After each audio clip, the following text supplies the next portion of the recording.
Hakim bertobat berkat hadiah ini tentang kisah Abu Nawas yang memberikan hadiah kepada hakim yang nakal, bukannya malah melaporkannya ke atasan. Abu Nawas punya cara yang unik dalam memberikan pelajaran kepada para hakim nakal. Bukan dengan melaporkannya langsung kepada sang raja, tetapi Abu Nawas bahkan memberinya hadiah. Akan tetapi justru dengan hadiah itu sang hakim menjadi sadar akan perbuatan zalimnya. Ini kisahnya, pada suatu waktu kerajaan yang dipimpin oleh Raja Harun al-Rasyid ini mengalami krisis keadilan. Banyak hakim yang adil meninggal dunia dan raja salah dalam menunjuk orang sebagai hakim pengganti. Akibatnya hakim pengganti itu tidak mampu menjawab kebutuhan masyarakat atas keadilan. Para hakim pengganti itu berlaku menyimpang dan sama sekali tidak mengetahui hukum-hukum agama, sehingga tidak aneh jika kemudian muncul berbagai kebobrokan dan penyimpangan hukum yang dilakukan para hakim. Tiadanya keadilan dan kebenaran, semakin meluasnya korupsi dan penyalahgunaan hukum seperti telah menjadi hal yang biasa. Dalam kekuasaan tiran, ucapan penguasalah yang menjadi hukum dan kepentingan pribadi di atas segala-galanya. Dalam hal ini Abu Nawas turut prihatin. Dia pun lantas berinisiatif menyadarkan para hakim itu dengan caranya sendiri. Pada suatu hari Abu Nawas mendatangi seorang hakim untuk mengurus suatu perjanjian, namun hakim di kotanya selalu mengatakan tidak punya waktu untuk menandatangani perjanjian itu. Keadaan ini terus berlangsung seperti itu sehingga Abu Nawas menyimpulkan bahwa si hakim minta disogok, disuap. Akan tetapi Abu Nawas mengetahui bahwa menyuap adalah hal yang diharamkan oleh agama. Maka Abu Nawas pun memutuskan untuk melemparkan keputusan pada si hakim sendiri. Abu Nawas menyiapkan sebuah gentong. Gentong itu diisi dengan kotoran sapi hingga hampir penuh. Kemudian di atasnya Abu Nawas mengoleskan mentega beberapa sentimeter tebalnya. Gentong itu dibawanya ke hadapan Pak Hakim. Saat itu juga kesibukan sang hakim langsung hilang dan punya waktu untuk membubuhkan tanda tangannya pada surat perjanjian Abu Nawas. Tuan Hakim, apakah pantas Tuan mengambil gentong mentega itu sebagai ganti tanda tangan Tuan? Tanya Abu Nawas mengelabuhi. Sang hakim tersenyum sambil mengamati gentong itu. Engkau jangan terlalu dalam memikirkannya, kata si hakim mulai terjebak tipu muslihat Abu Nawas. Hakim tersebut lantas mencolek sedikit mentega dengan ujung jarinya lalu mencicipinya. Wah, enak benar mentega ini, kata sang hakim. Ya, sesuai dengan ucapan Tuan, jangan terlalu dalam mencolek menteganya, jawab Abu Nawas. Abu Nawas pun segera meninggalkan kantor sang hakim setelah mendapatkan tanda tangan si hakim. Hakim lantas pulang dengan hati yang riang gembira. Dibawanya gentong itu lantas dipanggillah istri dan anak-anaknya untuk bersama-sama makan pemberian Abu Nawas itu. Awalnya mereka sekeluarga sangat menikmati mentega itu. Namun begitu lapisan mentega itu habis, mereka mulai memakan kotoran sapi. Hehehe, dasar hakim zalim. Ups, apa ini? Baunya sangat busuk seperti kotoran hewan, kata hakim. Hakim lantas teringat Abu Nawas. Setelah berpikir panjang, ia baru sadar bahwa semua itu adalah ulah si Abu Nawas yang ingin menyadarkannya untuk meninggalkan praktek suap menyuap dan menegakkan keadilan. Hakim itu kemudian merasa sangat bersalah atas sikapnya selama ini. Lalu mendatangi rumah Abu Nawas dan meminta maaf atas kehilafannya. Di hadapan Abu Nawas ia berjanji akan menjadi hakim yang adil. Nah, begitu dong Pak Hakim. Jadilah hakim yang jujur dan adil. Tegakkan keadilan melalui tanganmu. Untuk Pak Abu Nawas.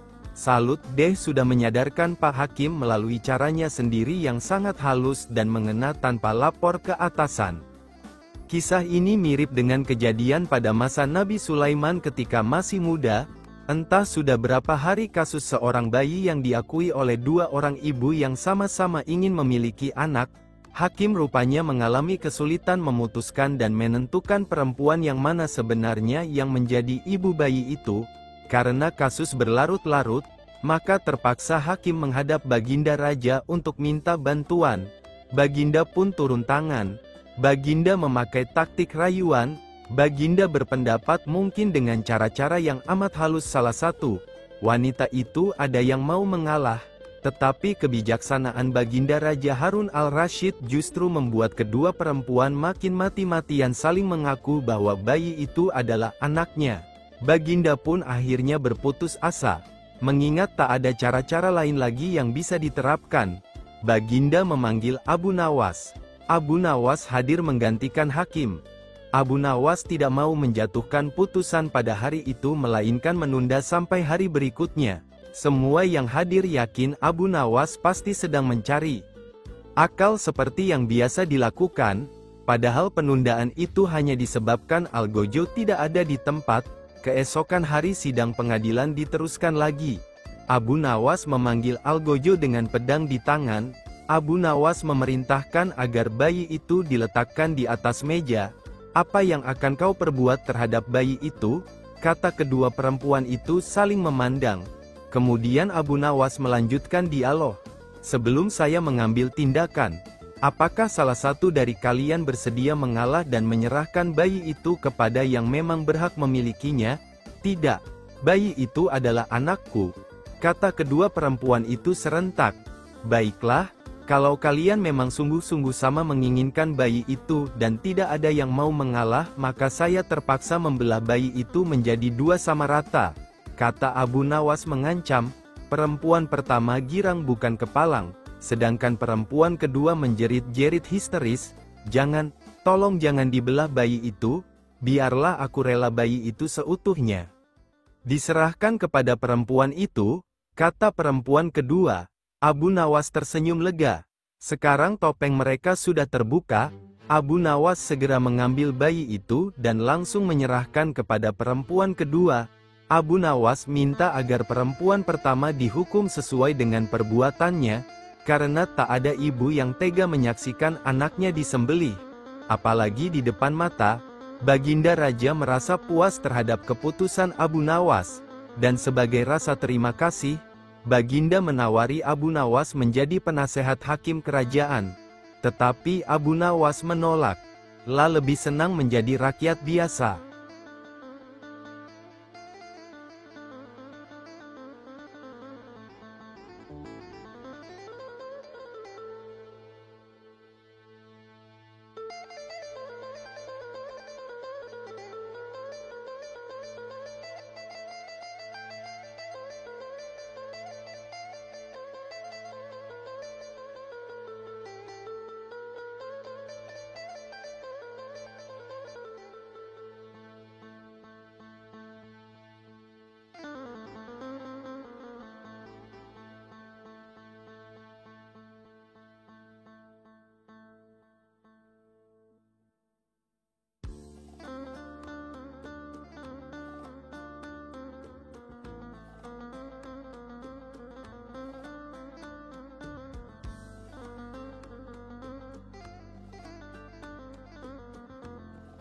Malu kepada pencuri Abu Nawas diketahui oleh semua orang memang memiliki kebun yang luas.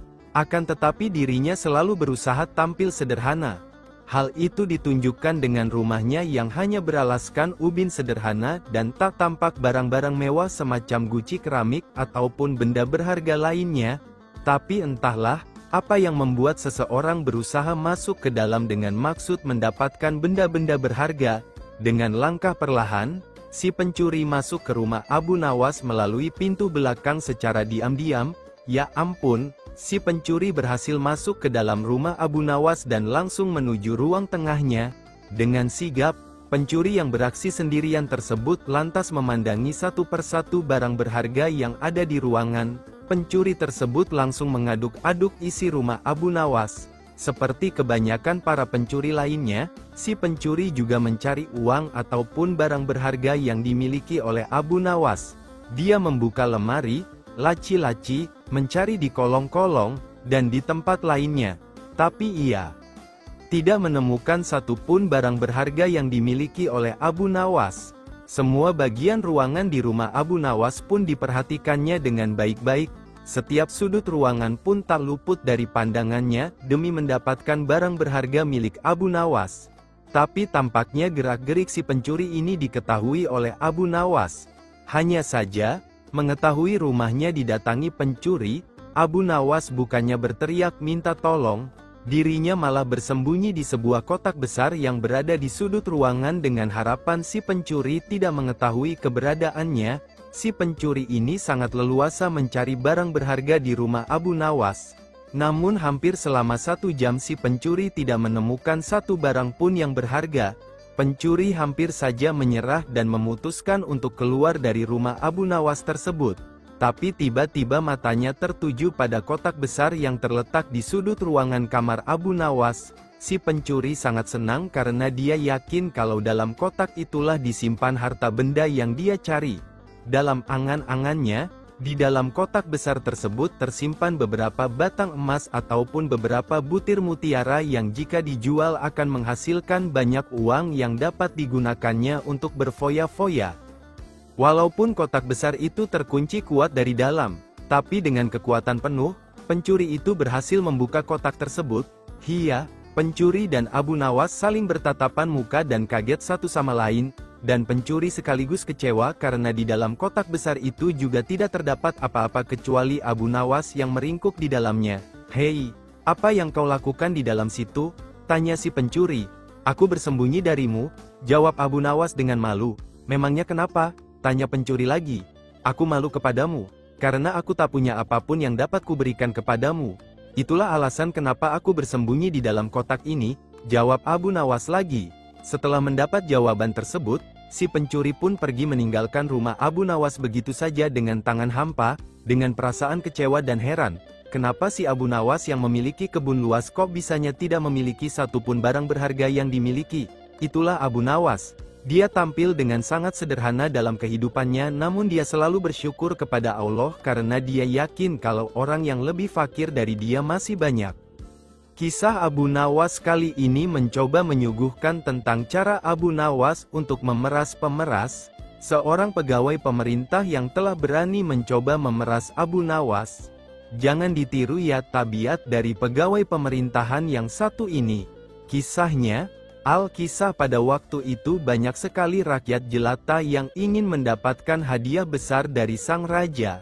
Karena sudah menjadi aturan kerajaan, bagi siapa saja yang bisa membawakan berita bagus untuk raja, maka ia akan mendapat hadiah yang sangat besar. Tentu saja haruslah baginda senang mendengarannya. Kalau tidak, pancung hukumannya. Dari itu, tidak semua orang berani begitu saja menghadap dan menyampaikan berita hangat kepada baginda. Haha, ini si Abu Nawas sukanya mencari uang untuk dibagikan kaum fakir miskin. Mulai tergerak hatinya karena tetangga sebelah rumah banyak yang fakir dengan gaji pas-pasan lagi. Memang Abu Nawas ini terkenal sebagai manusia dengan segudang ide. Dia bermaksud ke istana untuk menyampaikan sebuah berita yang amat menarik. Abu Nawas yakin kalau yang akan disampaikannya pasti akan membuat baginda girang, karena berita ini jarang diketahui orang. Di suatu pagi yang cerah, Abu Nawas berangkat sendirian menuju istana. Tetapi semuanya tidak seperti yang dibayangkan semula karena ia harus berhadapan dengan pengawal, penjaga pintu gerbang istana. Penjaga itu yakin bahwa Abu Nawas adalah orang yang sangat cerdik, bahkan paling cerdik di negerinya. Dari itu, tidak mungkinlah Abu Nawas gagal untuk menyenangkan hati baginda. Gumam si penjaga gerbang. Penjaga itu berlagak acuh tak acuh berkata kepada Abu Nawas, "Wahai Abu Nawas, engkau akan aku izinkan masuk, asalkan engkau berjanji terlebih dahulu kepadaku," kata penjaga pintu gerbang itu. "Janji apa?" Abu Nawas pura-pura tak tahu. "Engkau harus berjanji kepadaku bahwa apapun hadiah yang engkau terima harus dibagi sama rata denganku," kata penjaga pintu gerbang istana. "Baiklah," kata Abu Nawas jengkel. Setelah Abu Nawas menjanjikan separuh hadiah yang akan diterimanya dari baginda, barulah penjaga itu mengizinkan Abu Nawas masuk. Kejengkelan Abu Nawas terhadap penjaga gerbang yang nakal ini berubah menjadi dendam yang berkobar-kobar. Akhirnya Abu Nawas mempunyai ide untuk memberikan pelajaran berharga buat pengawal, penjaga pintu gerbang istana itu. Setelah masuk istana, Baginda Raja Harun al-Rasyid merasa sangat senang. Rasa senang ini sampai ke lubuk hatinya yang paling dalam. Setelah Abu Nawas menyampaikan berita yang amat langka dan jarang diketahui oleh manusia, Baginda pun merasa sangat senang dan puas. Baginda merasa belum pernah mendengarnya, hingga seolah-olah ia telah menjadi orang yang paling beruntung di dunia. Wahai Abu Nawas, kali ini tentukanlah sendiri hadiah yang engkau inginkan, kata Baginda. Terima kasih, Paduka junjungan hamba, bila diperkenankan memilih hadiah, maka hamba meminta 100 cambukan, jawab Abu Nawas.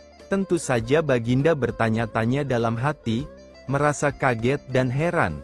Tetapi Baginda yakin bahwa Abu Nawas pasti mempunyai maksud tertentu di balik itu. Dari itu, Baginda memanggil algojo kerajaan dan berpesan jangan terlalu keras kalau mencambuk Abu Nawas. Algojo sudah siap dengan cambuk di tangan. Tak mengherankan jika pengawal itu hampir pingsan terkena lecutan keras itu. Abu Nawas merasa sangat senang berbagi lecutan dengan pengawal ini. Namun demikian, Abu Nawas belum juga puas, karena harusnya dia mendapat hadiah dari Baginda. Hari berikutnya, Abu Nawas menemui pengawal itu dan berkata, "Tahukah engkau apa yang bisa aku lakukan terhadap dirimu kapanpun aku mau?" Ancam Abu Nawas. "Tidak," jawab pengawal itu ketakutan. "Karena engkaulah aku tidak membawa hadiah apa-apa kecuali lecutan. Kalau engkau tidak mau mengganti hadiah yang mestinya aku terima, maka aku akan mengadukan kepada Baginda," kata Abu Nawas yang mengetahui kalau pengawal ini suka terima suap juga dari orang lain. Karena takut, maka pengawal itu bersedia menjual ladang hasil kecurangannya di masa lalu. Dan selanjutnya ia memohon kepada Abu Nawas agar tidak mencelakakan dirinya lagi. Abu Nawas pun setuju. Akhirnya, dengan dari hasil penjualan ladang milik pengawal, uangnya dibagikan kepada yang membutuhkan, terutama tetangganya yang miskin tadi.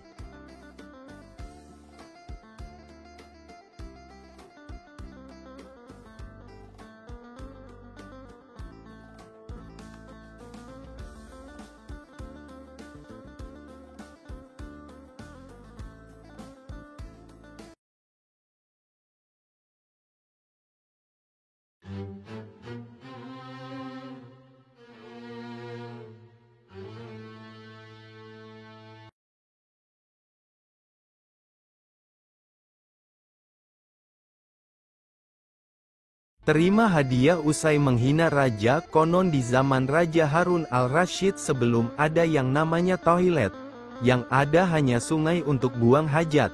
Suatu ketika sang raja merasa perutnya sedang sakit dan sudah tidak bisa lagi untuk diajak kompromi. Seketika itu juga raja meminta para pengawal untuk mendampinginya ke sungai demi menuntaskan hajatnya. Kebetulan sungai di situ mengalir ke arah selatan. Sudah menjadi kebiasaan di kalangan masyarakat, jika sang raja sedang buang hajat di sungai, maka rakyat dilarang keras buang hajat di sebelah utaranya raja, karena dikhawatirkan kotoran tersebut akan mengalir ke arah selatan dan mengenai badan sang raja. Bagi yang melanggar, maka akan mendapatkan hukuman berat dari sang raja. Namun kali ini, peraturan tersebut tidak diindahkan oleh Abu Nawas. Abu Nawas dengan santainya juga ikut buang hajat di sebelah utara agak jauh dari sang raja. Di saat asyik buang hajat, tiba-tiba saja ada suatu benda yang menyenggol pantat raja. Tanpa berpikir panjang, benda tersebut langsung dipegang dan dilihat oleh sang raja. Dan alangkah kagetnya ternyata benda tersebut adalah kotoran manusia. Kontan saja hal itu membuat sang raja naik pitam. Dan seketika itu juga raja menyuruh para pengawalnya untuk menelusuri sungai di belahan utara dan menangkap orang yang buang hajat. Benar saja, Di sebelah utara, agak jauh dari posisi sang raja terlihat sosok Abu Nawas sedang buang hajat dengan santainya. Saat itu juga para pengawal langsung menangkap dan membawanya ke hadapan raja untuk dihukum. Ketika di hadapan raja, Abu Nawas memprotes pada raja kenapa dia ditangkap dan akan dihukum. Raja pun menjawab bahwa perbuatan Abu Nawas itu telah melecehkan privasinya dan menginjak-injak harga dirinya sebagai raja. Kamu memang tidak punya tata krama? Berani-beraninya kamu buang hajat di sebelah utaraku sehingga kotoranmu mengenai badanku. Kini kamu harus menerima hukuman dariku, bentak sang raja. Maaf, tunggu sebentar wahai raja, sela Abu Nawas. Ada apa? Kali ini tidak ada lagi ampunan bagimu Abu Nawas, sahut sang raja geram. Tunggu sebentar, tolong beri saya kesempatan untuk menjelaskannya. Saya melakukan itu semua karena saya sangat menghargai engkau wahai raja, kata Abu Nawas. Mendengar hal itu, Raja Harun al-Rasyid langsung sedikit tertegun dengan apa yang disampaikan oleh Abu Nawas.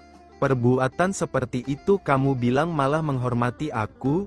Tanya raja keheranan. Begini raja, selama ini jika raja tengah mengadakan perjalanan dengan rakyat atau bersama pengawal, tidak ada satupun dari rakyat atau pengawal yang berani mendahului jalannya raja. Begitu juga dengan saya, ketika saya ikut rombongan raja. Posisi ketika berjalan tidak berani mendahului raja. Itu saya lakukan karena saya menjaga tata krama dan sopan santun kepada raja, bela Abu Nawas. Ya bagus, tapi apa hubungannya dengan perbuatanmu sekarang ini? Tanya raja. Begini raja, saya menghormati engkau tidak setengah-setengah. Ketika saya buang hajat, saya memilih di sebelah utara raja dan hal ini saya lakukan karena saya khawatir jika di sebelah selatan raja, maka nanti kotoran saya tidak sopan kepada. Mendengar penjelasan Abu Nawas, raja pun tersenyum. Dia tidak jadi marah dan menghukum Abu Nawas.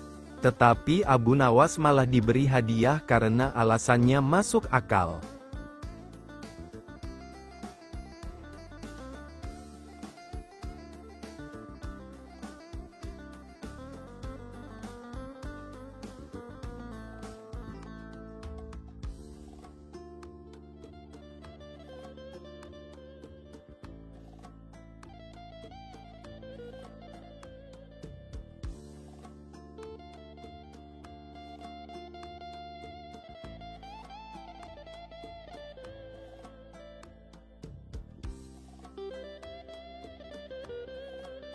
Di mata Khalifah Harun al-Rasyid, figur Abu Nawas memang lihai.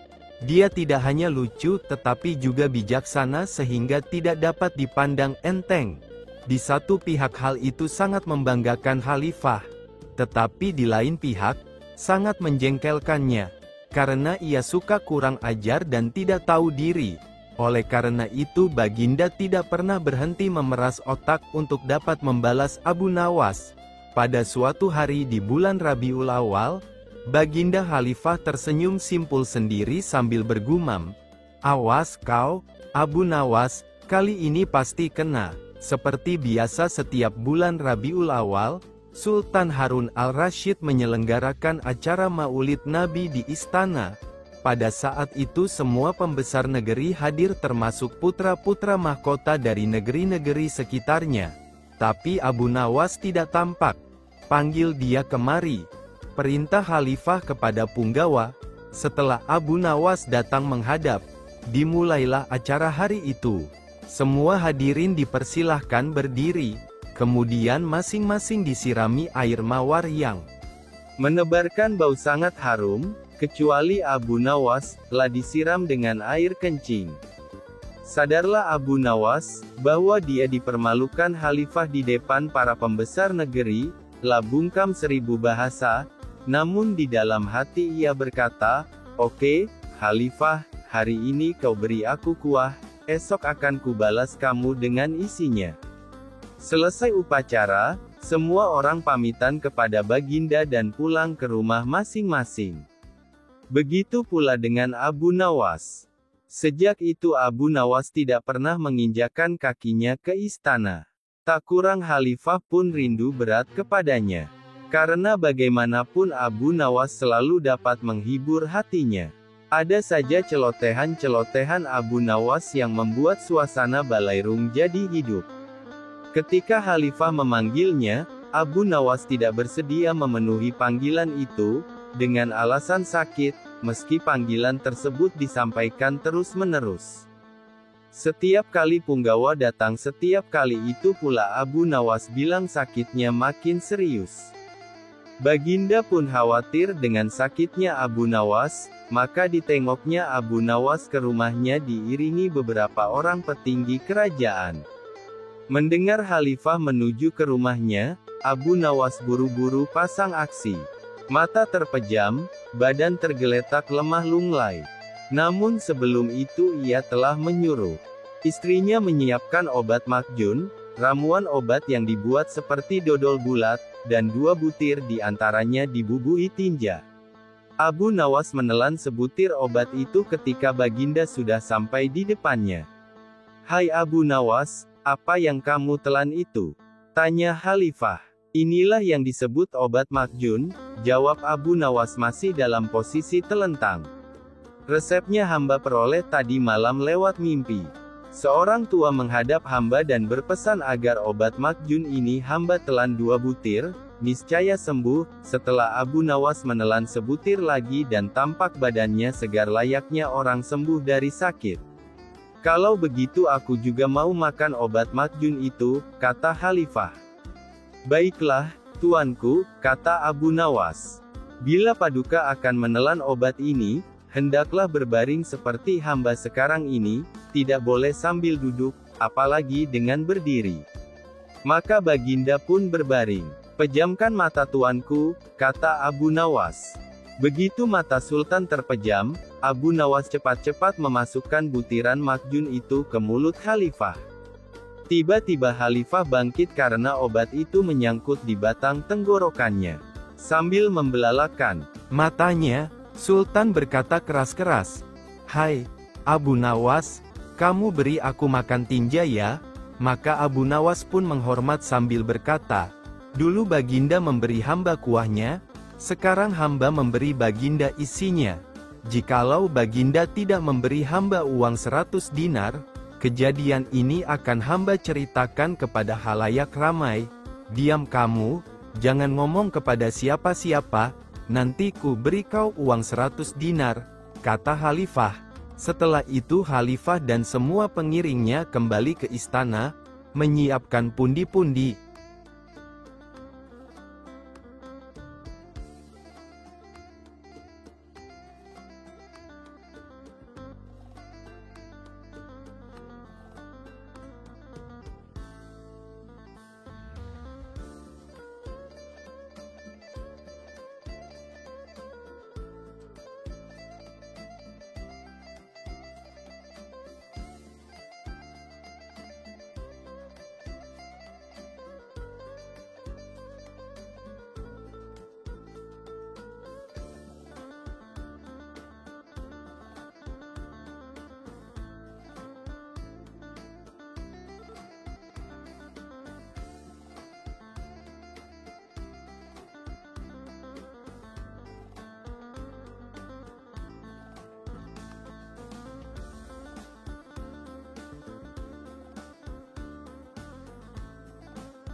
Antara sahabat dan keyakinan, Abu Nawas, kata Baginda Raja Harun al-Rasyid, "Daulat Paduka yang mulia," jawab Abu Nawas, "aku akan berterus terang kepadamu bahwa kali ini engkau aku panggil bukan untuk kupermainkan atau aku perangkap, tetapi aku benar-benar memerlukan bantuanmu."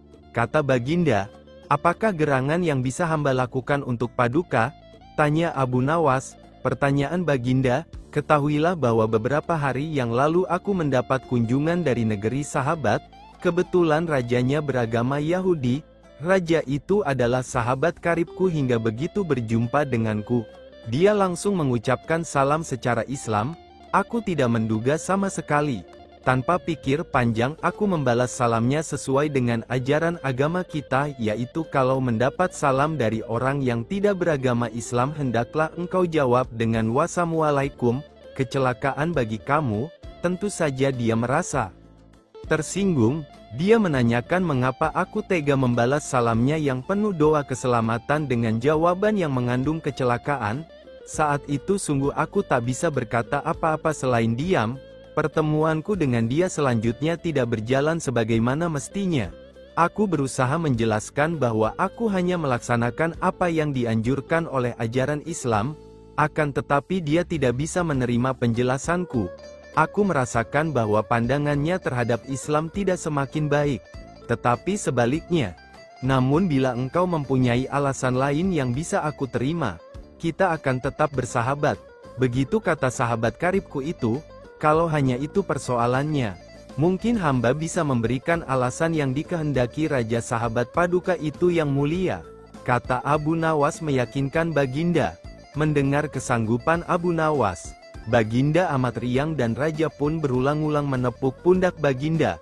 Wajah Baginda yang semula gundah gulana seketika itu berubah cerah. Cepat katakan wahai Abu Nawas, jangan biarkan aku menunggu, kata Baginda tak sabar. Jawaban Abu Nawas, Baginda yang mulia, memang sepantasnya lah kalau Raja Yahudi itu menghaturkan ucapan salam keselamatan dan kesejahteraan kepada Baginda. Karena ajaran Islam memang menuju keselamatan dari siksa api neraka dan kesejahteraan menuju surga. Bukankah Islam mengajarkan tauhid yang berarti tidak menyekutukan Allah, juga termasuk tidak menganggap Allah mempunyai anak? Nah, ajaran tauhid ini tidak dimiliki oleh agama-agama lain termasuk agama yang dianut Raja Yahudi Sahabat Paduka itu. Ajaran agama Yahudi menganggap Uzair adalah anak Allah. Maha suci Allah dengan anggapan itu, dan tidak pantas Allah mempunyai anak. Sedangkan orang Islam membalas salam dengan ucapan wassalamualaikum, kecelakaan bagi kamu, bukan berarti mendoakan agar kamu celaka, akan tetapi semata-mata karena ketulusan dan kejujuran Islam yang masih bersedia memperingatkan orang lain atas kecelakaan yang akan menimpa bila mereka tetap berpegang teguh pada keyakinan yang keliru. Seketika itu juga kegundahan Baginda Raja Harun al-Rasyid sirna. Kali ini saking gembiranya, Baginda menawarkan agar Abu Nawas memilih sendiri hadiah apa yang disukai. Abu Nawas tidak berdusta. Pada suatu waktu, ketika Raja Harun al-Rasyid sedang menunaikan ibadah haji, tiba-tiba saja dia teringat akan Abu Nawas pada saat memasuki kota Kufah. Untuk memenuhi rasa kangennya, Baginda Raja menyuruh para pengawalnya untuk mencari Abu Nawas sekaligus menghadapkan ke hadapannya. Raja berpesan, nanti kalau sudah bertemu, tolong Abu Nawas diberi pakaian berwarna hitam dan celanan panjang yang nantinya diletakkan di atas kepala Abu Nawas. Para pengawal bergegas melaksanakan perintah itu meskipun mereka berpikir bahwa ini adalah suatu permintaan yang aneh sekali. Setelah mencari ke segala penjuru kota, akhirnya Abu Nawas bisa ditemukan juga. Tak berapa lama kemudian Abu Nawas datang juga dengan pakaian hitam dan celanan panjang yang ditaruh di atas kepalanya. Setelah ada di hadapan Raja, Abu Nawas berkata, "Wahai Baginda, Amirul Mukminin, aku memohon kepada Allah SWT semoga Allah memberikan rezeki dan melapangkan anugerahnya kepada tuanku," kata Abu Nawas. "Ya, terima kasih. Amin," jawab Raja Harun al-Rasyid. Setelah kejadian itu, Raja Harun al-Rasyid pergi meninggalkan kota Kufah dan melanjutkan perjalanan. Banyak penduduk Kufah yang terheran-heran dengan tingkah laku Abu Nawas itu. Dia malah mendoakan sang raja sambil menaruh celanan panjang di atas kepalanya. "Wahai Abu Nawas, begitukah caranya engkau mendoakan Amirul Mukminin?" tanya beberapa warga yang melihat kejadian itu. "Diamlah wahai semua, celakalah semua, tidak ada yang lebih disukai oleh Amirul Mukminin kecuali harta dan uang," jawab Abu Nawas dengan santainya. Abu Nawas segera berlalu dari tempat itu. karena ada yang iri atau entah mencari muka di hadapan raja, maka ada salah seorang yang melaporkan kejadian itu tentang ucapan Abu Nawas yang mengatakan bahwa rajanya menyukai harta dan uang. Betapa terkejutnya si pelapor ini dengan jawaban yang diucapkan oleh raja mereka. Demi Allah, ia tidak berdusta. Abu Nawas berkata benar.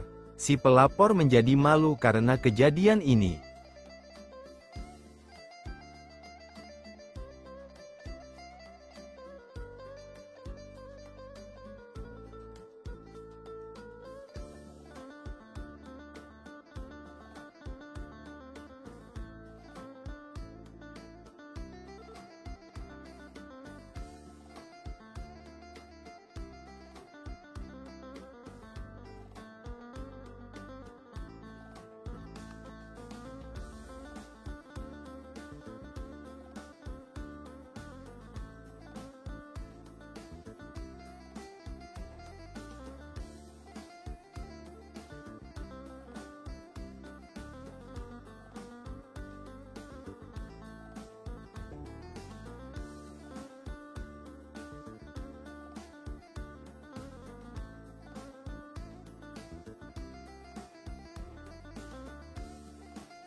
Setelah pembalasan Abu Nawas membunuh lalat-lalat dengan memporak-porandakan barang-barang Baginda Raja atas izin tertulis dari beliau, Baginda Raja sangat kesal dan karena kekesalannya itu beliau ingin sekali menjebloskan Abu Nawas ke penjara, tapi Baginda tidak memiliki alasan untuk melakukannya, karena orang seperti Abu Nawas bukanlah orang yang gampang dicari-cari kesalahannya. Suatu hari Baginda Raja menemukan akal untuk menjebak Abu Nawas. Baginda berpikir pasti kali ini akan berhasil menghukum Abu Nawas. Baginda Raja merencanakan sebuah perburuan di hutan dan mengajak serta Abu Nawas. Mendengar ajakan Baginda Raja untuk berburu, hati Abu Nawas merasai gelisah, karena ia sangat takut pada beruang. Namun ia tidak berani menolak ajakan Baginda Raja yang akan menghukum orang yang melawan perintahnya. Hari yang direncanakan telah tiba. Cuaca pada hari itu sangat cerah. Baginda Raja dan pengawal kerajaan beserta Abu Nawas di dalamnya segera berangkat menuju hutan menunggangi kuda. Ketika masih dalam perjalanan, tiba-tiba cuaca menjadi mendung. Baginda Raja kemudian memanggil Abu Nawas untuk menghadapnya. Baginda Raja berkata kepada Abu Nawas, "Wahai Abu Nawas, tahukah engkau alasan aku memanggilmu?" Tanya Baginda. "Ampun Baginda Raja, hamba belum mengetahuinya," jawab Abu Nawas. Baginda Raja kemudian kembali menyambung perkataannya, "Cuaca tiba-tiba mendung, mungkin akan segera turun hujan dan hutan masih amat jauh, sedang kita harus berkumpul di tempat peristirahatan pada waktu makan siang. Engkau akan kuberi seekor kuda yang lamban, aku dan para pengawalku akan menunggang kuda yang cepat. Tapi bila hujan turun kita harus bisa menghindari agar pakaian kita tidak basah, kita harus melakukan dengan cara kita sendiri. Sekarang mari kita berpencar," titah Raja kepada Abu Nawas. Abu Nawas pun segera menunggangi kuda yang lamban dan ia tertinggal di belakang. Abu Nawas merasa kecewa. Namun ia sudah menyadari jika Baginda Raja ingin menjebaknya dengan mencari-cari kesalahannya. Sebab jika ia tidak bisa melaksanakan titah Baginda maka ia akan mendapatkan hukuman. Mungkin ia akan dijebloskan ke penjara. Karena itulah alasan Baginda Raja mengajaknya. Mungkin untuk pembalasan atas penghancuran barang-barang Baginda yang ia lakukan, pikirnya.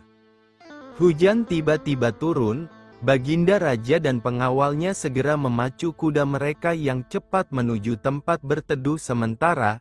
Namun hujan yang begitu lebat tidak bisa dihindari, mereka sudah lebih dulu basah kuyup sebelum tiba di tempat berteduh. Akhirnya ketika waktu makan siang tiba, berangkatlah Baginda Raja dan pengawalnya untuk makan siang menuju tempat peristirahatan mereka dengan pakaian yang masih basah. Akan tetapi belum lama mereka sampai di sana menyusullah Abu Nawas dengan kuda lambannya. Baginda Raja dan pengawalnya dibuat bingung melihat Abu Nawas yang menyusul begitu cepat dan dengan pakaian yang masih kering. Mereka heran atas hal yang mereka anggap mustahil, tapi bisa dilakukan Abu Nawas. Pada hari berikutnya Baginda Raja memberikan Abu Nawas seekor kuda yang cepat larinya, sedang beliau beserta pengawalnya menunggangi kuda yang lamban. Setelah mereka berpencar, cuaca pun tiba-tiba menjadi mendung dan hujan segera turun. Baginda Raja dan pengawalnya basah kuyup, tidak bisa menghindari hujan karena kuda tunggangan mereka sangat lamban.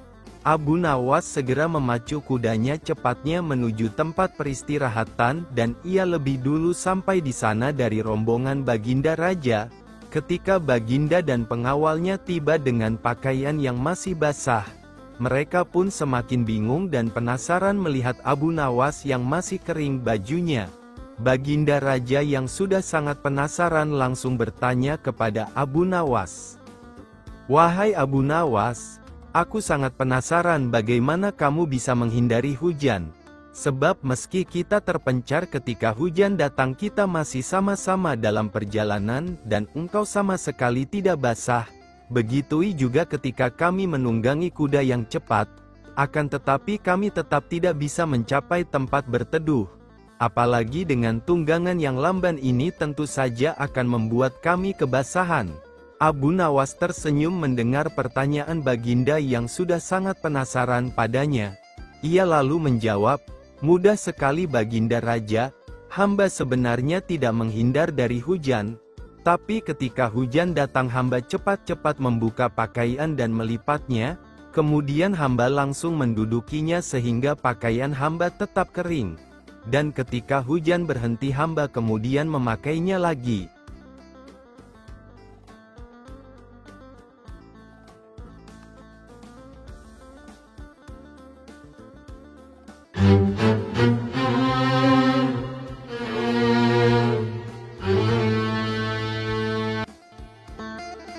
Panggil Abu Nawas kemari hari ini juga, perintah Sultan Harun al-Rasyid kepada seorang hambanya. "Tuan Abu Nawas," kata si hamba raja sesampai di rumah Abu Nawas, "Tuan hamba dipersilahkan Baginda datang ke istana hari ini juga." Hanya berjarak setengah jam setelah hamba sahaya tadi sampai di istana, Abu Nawas pun tiba di sana.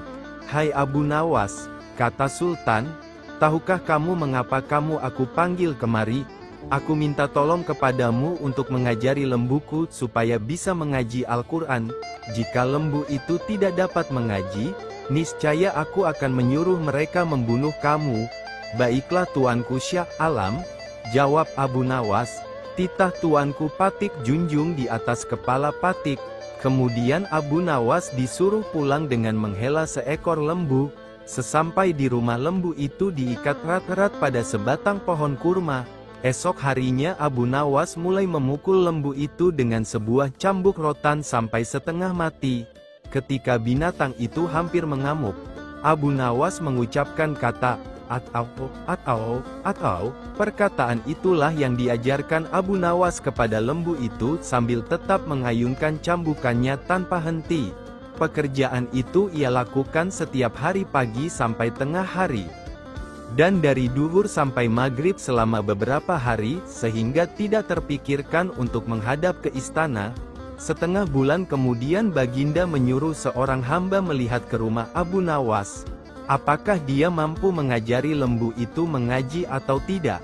Apa yang disaksikan oleh hamba sahaya tadi di rumah Abu Nawas, tiada lain cambukan yang dilancarkan oleh Abu Nawas ke badan lembu itu sambil berkata, atau, atau sampai binatang itu kesakitan setengah mati, maka dilaporkanlah hal itu kepada Baginda Sultan. Mohon ampun Baginda, kata hamba sahaya itu sesampai di istana. Patik lihat Abu Nawas sedang mengajar lembu itu di belakang rumah dengan sebuah cambuk rotan yang besar. Jika tali pengikatnya tidak kuat, pastilah lembu itu lepas dan mengamuk. Yang diajarkan tidak lain hanyalah 3 patah kata, yaitu, atau. Baginda terheran-heran mendengar laporan itu. Setelah berpikir sejenak, Baginda bertitah, panggil kemari Abu Nawas sekarang juga. Aku mau tahu apakah lembu itu sudah bisa mengaji atau belum. Tidak lama kemudian Abu Nawas pun sampai di istana. Ia pun datang menyembah.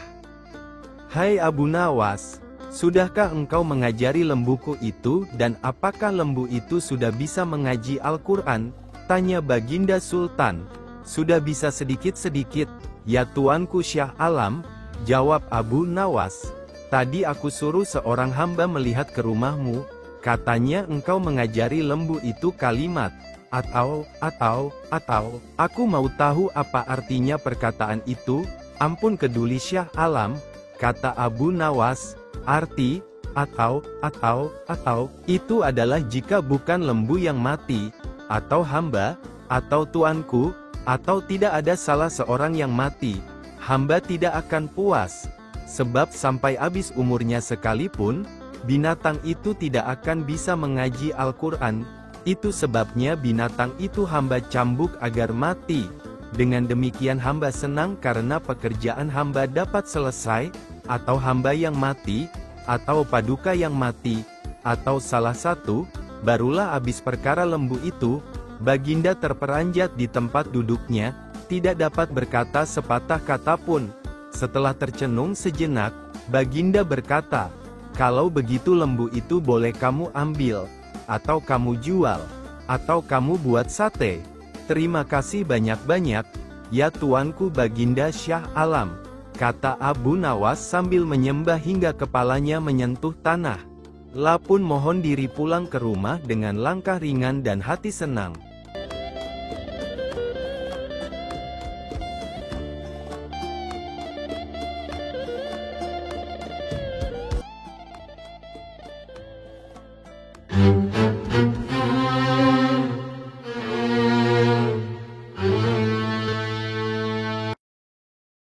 Di negeri Baghdad dahulu kala ada seorang menteri yang dikenal sangat jahat perangainya, sehingga ditakuti warganya, tidak bisa melihat perempuan cantik, terutama istri orang, pasti diambilnya.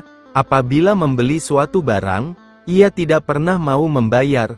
Ihwal itu lama-kelamaan sampai juga ke telinga Abu Nawas sehingga membuat hatinya panas. Maka Abu Nawas pun pasang niat tidak akan meninggalkan daerah itu sebelum sang menteri menghembuskan nafas terakhir alias mati. Kemudian Abu Nawas berangkat ke tempat menteri itu tinggal dan sengaja menyewa rumah yang berdekatan untuk melakukan investigasi. Setelah beberapa hari bergaul dengan penduduk di situ, ia pun kenal dengan sang menteri dan bahkan bersahabat baik. Begitu baiknya pendekatan yang dilakukan sampai-sampai menteri itu tidak bisa mencium rencana busuk Abu Nawas. Abu Nawas boleh masuk dan keluar rumah itu dengan bebas, sehingga ia tidak menaruh curiga sama sekali kepadanya. Di dalam rumah itu Abu Nawas melihat sebuah tiang gantungan yang digunakan untuk menggantung orang-orang yang bersalah kepada menteri itu. Cara menggantungnya pun dengan cara yang sadis, yaitu kaki di atas dan kepala di bawah. Dalam posisi demikian, orang itu dipukuli sampai mati. Dengan demikian memang betul berita-berita yang aku dengar tentang menteri ini, pikir Abu Nawas. Nantikanlah, aku pasti akan membalas. Hai orang muda, kata Abu Nawas, kepada seorang pemuda tampan yang sedang menggiring seekor lembu gemuk. Apakah lembu itu akan dijual? Pertemuan itu terjadi ketika Abu Nawas berjalan-jalan di sebuah sudut desa itu. Lembu ini tidak dijual, jawab si pemuda, karena ini warisan bapak hamba, lebih baik lembu itu dijual saja. Abu Nawas mencoba merayu, Kalau laku dengan harga tinggi, kamu bisa berdagang sehingga uang itu menjadi banyak. Betul juga kata Tuan, jawab si pemuda setelah berpikir sejenak. Namun untuk menjualnya hamba harus berkonsultasi dengan ibu di rumah. Kalau ibu setuju boleh Tuan membelinya. Itu akan lebih baik, ujar Abu Nawas. Sementara anak muda itu pulang, Abu Nawas memeras otak. Ia akan berusaha memanfaatkan ketampanan wajah anak muda itu untuk melaksanakan rencananya. Hai menteriku, tunggulah bagianmu kelak, kata Abu Nawas dalam hati dengan perasaan geram. Ibu setuju menjual lembu ini, kata pemuda itu kepada Abu Nawas, setelah keduanya bertemu lagi. Bagus, kata Abu Nawas, tetapi sebenarnya bukan aku yang akan membeli lembumu, melainkan menteri yang zalim itu. Oleh karena itu berikan harga yang pasti, sesudah itu kita membuat perjanjian dan kamu yang akan melaksanakannya. Setuju? Tanya Abu Nawas. Setuju, jawab si pemuda. Giringlah lembumu itu ke kebun, dan tunggulah aku di sana, kata Abu Nawas. Aku akan ke rumah menteri itu dan setelah itu aku menemuimu. Hai menteri, ada seorang pemuda yang akan menjual seekor lembu gemuk, kata Abu Nawas. Jika Anda tertarik, silahkan Anda beli dengan harga yang pantas, tidak mahal. Mari kita ke kebun itu. Berapa harganya? Tanya si menteri begitu sampai di kebun. Las sangat tertarik dan ingin segera membelinya. 50 dinar, jawab si pemuda. Boleh ditawar? Tanya si menteri. Tidak bisa, karena lembu ini warisan bapak hamba, jawab si pemuda. Baik, pasti kebayar harga itu, ujar si menteri. Maka disodorkan ujung tali pengikat lembu kepada menteri, namun ketika ditarik ternyata kosong. Rupanya diam-diam Abu Nawas telah melepas binatang itu. Namun karena harga telah disepakati, pemuda itu meminta bayarannya. Mana lembunya? Tanya si menteri. Masa hanya talinya? Aku tidak sudi membayar. Keduanya pun berbantah-bantahan dengan sengitnya. Aku minta bayarannya, kata si pemuda. Kalau tidak mau bayar, kembalikan lembuku. Apa yang mesti ku bayar, dan apa yang harus ku kembalikan? Kila si menteri. Cuma tali yang kau berikan kepadaku. Nih, ambillah, aku tidak butuh tali. Kerjamu memang cuma menipu dan menganiaya orang, kata si pemuda lagi. Kamu memang zalim, mau makan darah orang kecil. Si menteri tidak menggubris lagi perkataan itu. Ia berjalan pulang ke rumahnya. Sementara si anak muda hatinya sangat sedih. Lembu hilang, uang melayang. Barangkali memang itulah nasibku. Apa boleh buat, keluhnya.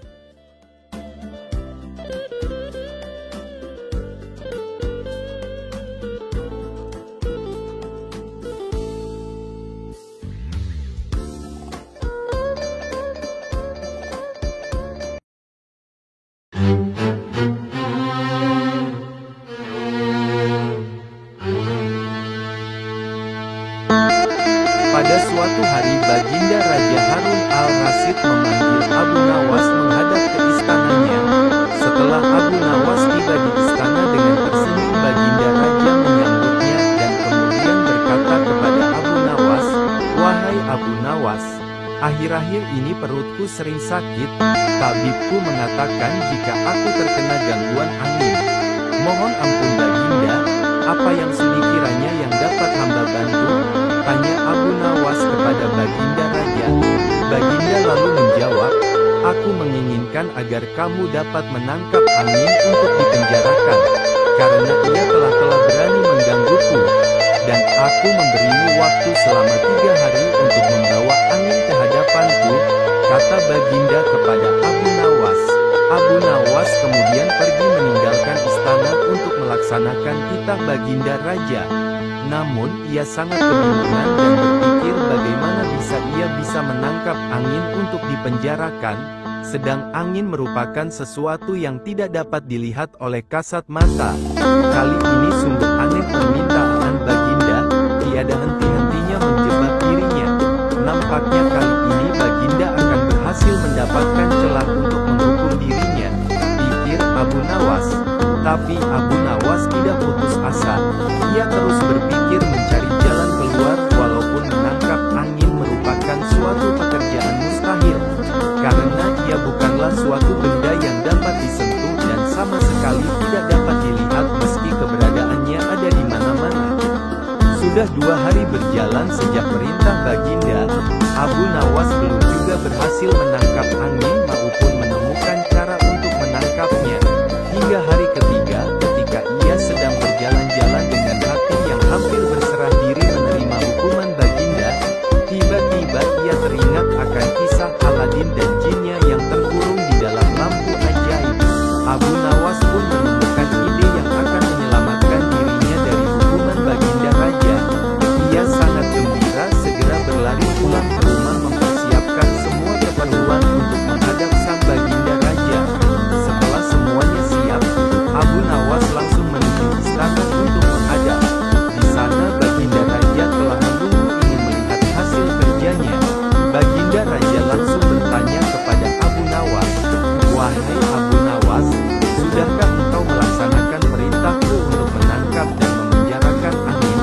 "Sudah Baginda Raja," jawab Abu Nawas. "Coba perlihatkan. Aku sangat ingin melihat hasil kerjamu," kata Baginda. Abu Nawas kemudian menyerahkan sebuah botol kaca yang tertutup kepada Baginda Raja. "Di mana angin itu? Aku tidak melihat apa-apa di dalam sini," berkata Abu Nawas. "Ampun yang mulia Baginda Raja, angin tidaklah dapat dilihat dengan mata. Tetapi jika tuanku Baginda ingin mengetahui keberadaannya, maka bukalah penutup botol itu." Tanpa berpikir panjang, Baginda Raja langsung membuka penutup botol itu dan tiba-tiba ia mencium bau busuk yang keluar dari botol tersebut. Dengan nada yang marah Baginda bertanya kepada Abu Nawas, "Hai Abu Nawas, bau apa yang keluar dari sini?" Dengan nada ketakutan kemudian Abu Nawas menjawab, "Mohon ampun Baginda Raja. Tadi hamba juga mengalami gangguan angin pada perut hamba dan ketika ia hendak keluar maka hamba langsung memasukkannya ke dalam botol. Agar ia tidak melarikan diri maka hamba segera memenjarakannya dengan menyumbat mulut botol itu untuk menutupnya." Mendengar penjelasan Abu Nawas, Baginda tidak jadi memarahi dan menghukumnya meski beliau telah diberi kentut oleh Abu Nawas. Karena alasan yang diberikan cukup masuk akal untuk sebuah pekerjaan aneh. Abu Nawas kemudian pergi meninggalkan istana dengan hati gembira karena ia lelah lolos dari jebakan dan hukuman Baginda Raja. Abu Nawas dan menteri bertelur pada suatu hari. Sultan Harun al-Rasyid memanggil 10 orang menterinya. "Kalian tahu di depan istana ini ada sebuah kolam. Aku akan memberikan masing-masing sebutir telur kepada kalian. Menyelamlah kalian ke dalam kolam itu dan kemudian serahkanlah telur-telur itu kepadaku apabila kamu muncul ke permukaan. Aku ingin tahu kepandaian Abu Nawas."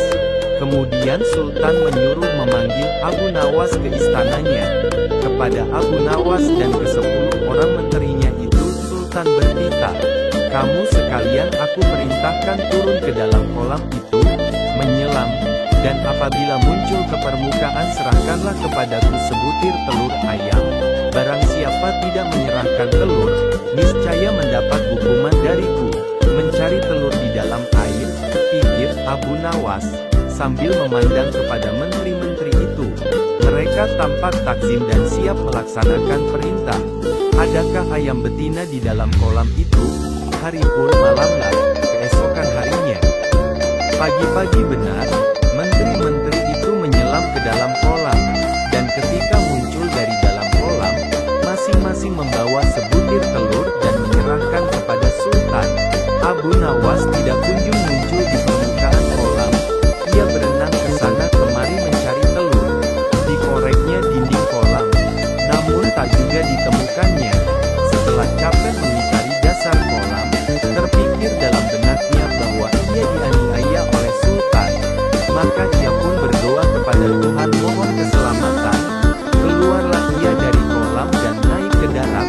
Di depan Sultan ia berkokok-kokok,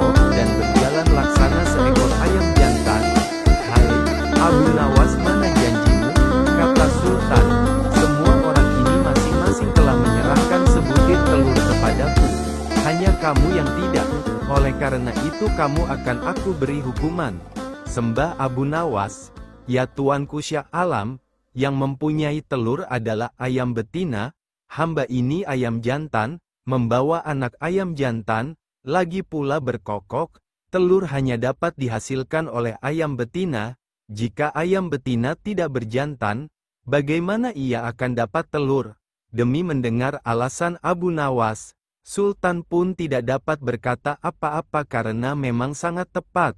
Sultan dan semua menterinya hanya bisa garuk-garuk kepala yang tidak gatal.